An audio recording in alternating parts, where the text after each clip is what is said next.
आज इस वीडियो में हम बात करेंगे फार्मास्यूटिकल कोड ऑफ एथिक्स। एक फार्मासिस्ट के लिए कौन-कौन से एथिक्स है जो उसको फॉलो करना चाहिए, चाहे वो जॉब में हो, चाहे वो किसी बिजनेस में हो। दोनों जगह उसको कौन-सा कोड ऑफ एथिक्स उसे फॉलो करना चाहिए।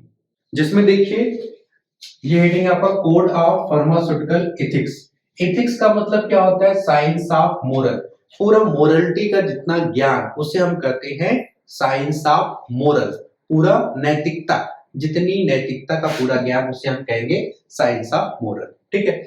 नैतिकता जो है आपको बचपन से ही सिखाया जाता है। जैसे आपके घर में जो बड़े लोग रहते हैं वो आपको सिखाते हैं कि ये चीज ऐसे करना है, उनको प्रणाम कीजिए, उनका हेल्प कीजिए। ये सारी चीजें आप पहले से सीखते आए हैं। तो थोड़ी सी इसमें देख लेते हैं हम कल्चर। कल्चर मतलब कि आपका रहन सहन, आप जिस सोसाइटी में हैं वहां पे एक ऐसा कल्चर है, वो भी एक नैतिकता में आता है। दूसरा है रिस्पेक्ट। जो आपके बड़े हैं उनका आप रिस्पेक्ट करते हैं, उसके साथ साथ जो आपके छोटे हैं उनका भी आप रिस्पेक्ट करते हैं, जिससे कि जो छोटे हैं वो ये सीख सकें कि हम रिस्पेक्ट करते कैसे हैं। ठीक। तो तीसरा हो गया आपका हेल्पिंग। हेल्पिंग इन नेचर का मतलब आपको सभी का मदद करना चाहिए। ठीक है, चाहे वो छोटे रहे चाहे बड़े रहे। तो ये थोड़ी सी बात हो गई इथिक्स के बारे में, जिसमें साइंस ऑफ मोरल पूरा विज्ञान होता है एक नैतिकता का, तो हम उसे इथिक्स कहते हैं।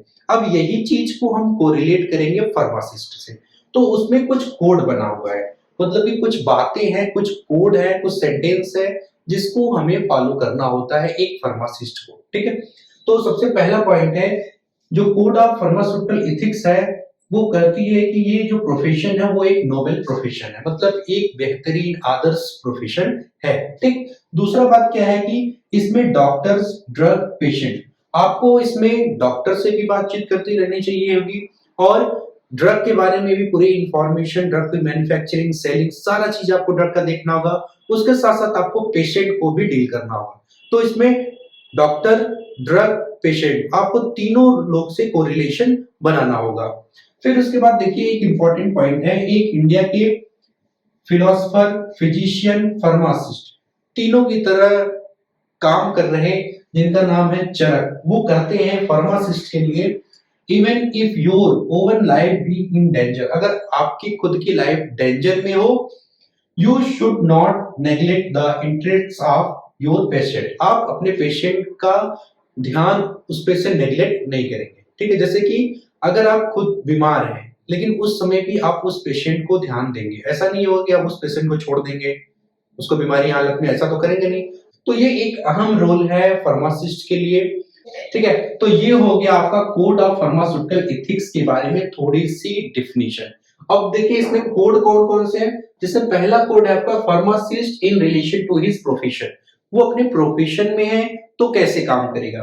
Pharmacist in relation to his job, अगर वो जॉब में है तो फिर वहां पे कैसे रहेगा। Pharmacist in relation to trade, अगर वो बिजनेस में है तो वहां क्या करेगा।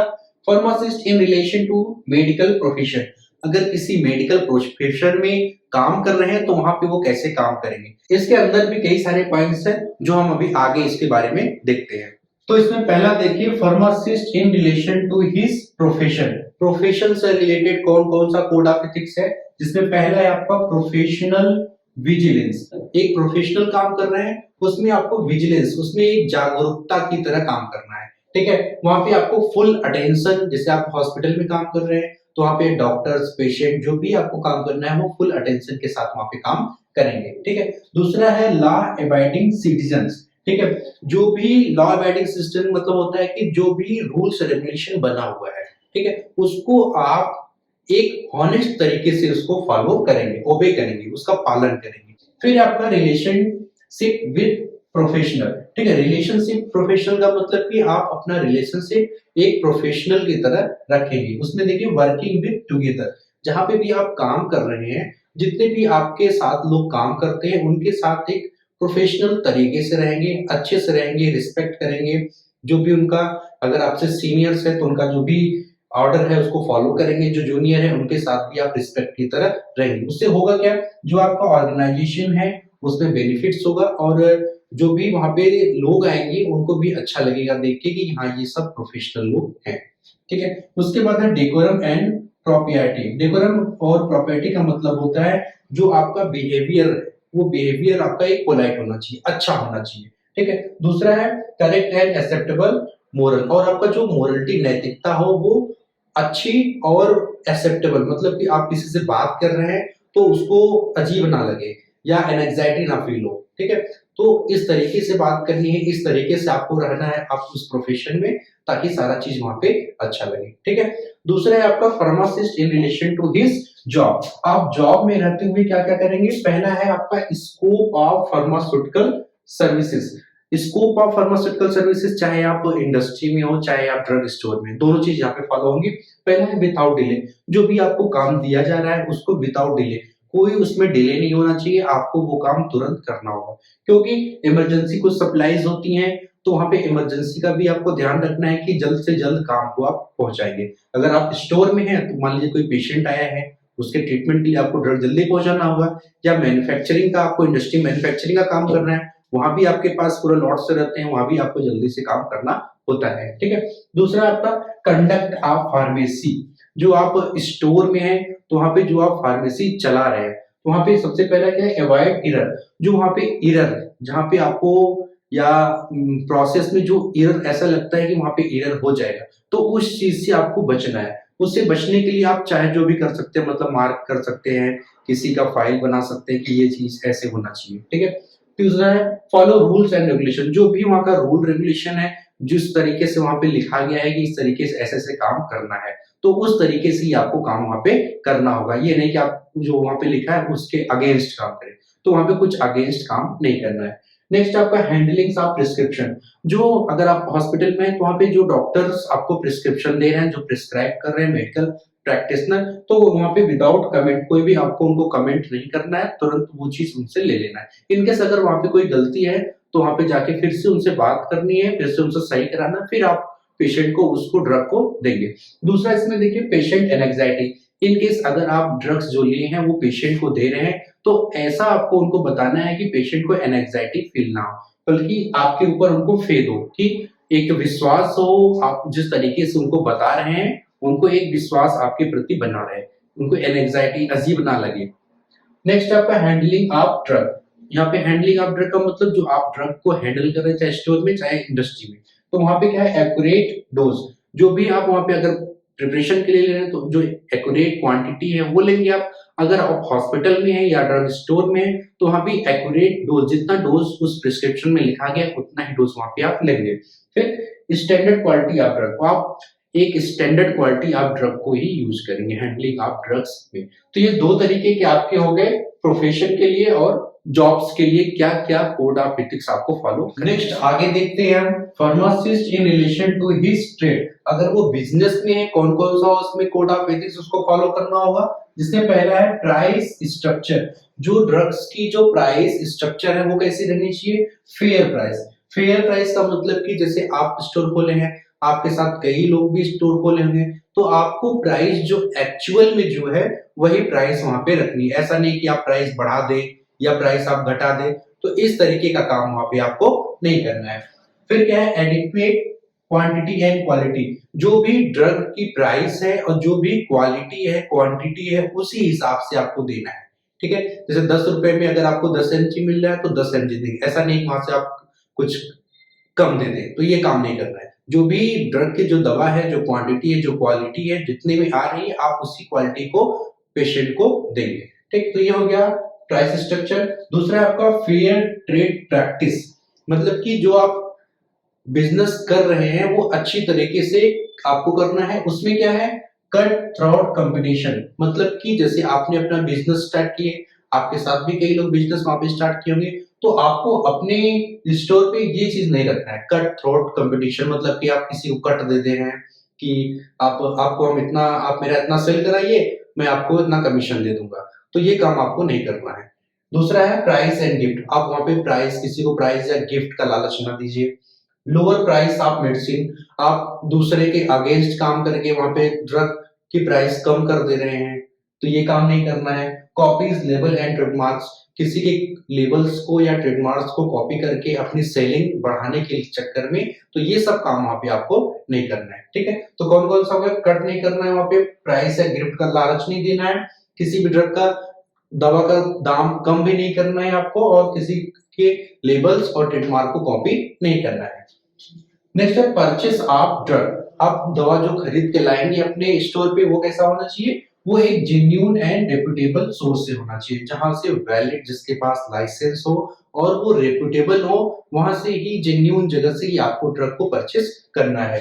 ठीक है, फिर उसके बाद है Hawking of drugs. Hawking of drugs का मतलब होता है कि डोर टू डोर या सेल्फ सर्विस। आपको दवाओं को किसी घर घर नहीं पहुंचाना है या सेल्फ सर्विस नहीं करनी। ऐसा क्यों नहीं करना है, क्योंकि जो दवा हम पेशेंट को देते हैं वो बिना एक्सपर्ट के नहीं देते, क्योंकि उसका एडवर्स इफेक्ट, साइड इफेक्ट्स, इतनी सारी चीजें होती है। तो उन सभी से बचने के लिए, उन सभी को सही करने के लिए एक्सपर्ट चाहिए होते हैं, तो हम उसको डोर टू डोर सप्लाई नहीं करेंगे। ठीक है, फिर उसके बाद है एडवर्टाइजिंग एंड डिस्प्ले। ठीक है, जो आपने शॉप खोला है, स्टोर खोला है, उस पे आप कोई एडवर्टाइजिंग डिस्प्ले इस तरीके का नहीं करेंगे, जैसे कि गारंटी, आप गारंटी दे रहे हैं कि ये डिसीज ठीक हो जाएगा, क्योर कर देगा, तो वो चीज नहीं करना है। फियर, आप डरा के बीमारी के चक्कर में या किसी और भी चक्कर में उसको डर डर की वजह से आपके यहाँ ना आए, इस तरीके का नहीं करना है। रिफंड, मनी रिफंड, अगर ये कहते हैं कि आप अगर ये दवा खाने से आपको असर नहीं किया तो आपका पैसा वापस, तो ये चीज भी नहीं करना है वहां पे। प्राइस, यहाँ भी गिफ्ट नहीं देना है, किसी के इतना सेलिंग कराइए हम आपको ये गिफ्ट देंगे, ये भी नहीं करना है। स्कीम, कोई छूट जैसे देते हैं कि एक पे एक फ्री, तो ये सब भी काम मेडिसिन पे नहीं करना है। दूसरा है आपका रेफरेंस ऑफ डॉक्टर नर्स, या किसी डॉक्टर या नर्स का रेफरेंस लेके वहां पे एडवर्टाइज नहीं कराना है कि इनकी दवा यहाँ मिलेगी। इस तरीके का कोई भी डिस्प्ले या एडवर्टाइजमेंट अपने स्टोर पे नहीं करना है। तो ये चीजें हो गई आपकी ट्रेड के रिलेटेड। नेक्स्ट है आपका pharmacist in relation to medical profession. जो आप मेडिकल प्रोफेशन में काम कर रहे हैं तो वहां कौन कौन सा कोड फॉलो करना है आपको। पहला है limitation of professional activity. Limitation मतलब कि जहां भी आप प्रोफेशनली काम कर रहे हैं, चाहे वो हॉस्पिटल है, चाहे एकेडमिक है, चाहे रिसर्च इंडस्ट्री है, या जो आपकी मैन्युफैक्चरिंग इंडस्ट्री है, जहां भी आप काम कर रहे हैं, जो आपकी लिमिटेशन है, अगर आप किसी के अंडर में काम कर रहे हैं, कोई आपका सीनियर्स है, तो आपके और उनके बीच में गैप रहना चाहिए। ठीक है, तो आपकी जितने लिमिट हो वो लिमिट से ही काम करेंगे। इनकेस अगर आप हॉस्पिटल में काम कर रहे हैं तो जो आपके मेडिकल प्रैक्टिशनर रहते हैं तो उनके जैसा आपको प्रैक्टिस नहीं करना है। मान लीजिए अगर वो मेडिकल प्रैक्टिशनर डॉक्टर्स नहीं है वहां पे, तो आप वहां पे प्रिस्क्रिप्शन नहीं लिखेंगे। ठीक है, तो जो आपका लिमिटेशन है, जितना आपका वर्क है उतने में ही आप काम करेंगे। नेक्स्ट आपका क्लैंडस्टाइन अरेंजमेंट। इसका मतलब होता है एक गुप्त तरीके का अरेंजमेंट। ठीक है, जैसे कि not make secret contact with doctor patient. ठीक है, किसी भी डॉक्टर्स या पेशेंट के साथ आपको एक सीक्रेट कांटेक्ट नहीं करना है कि कुछ छुपा के कोई ना जाने, उनके आपके उनके बीच में सीक्रेट रहे।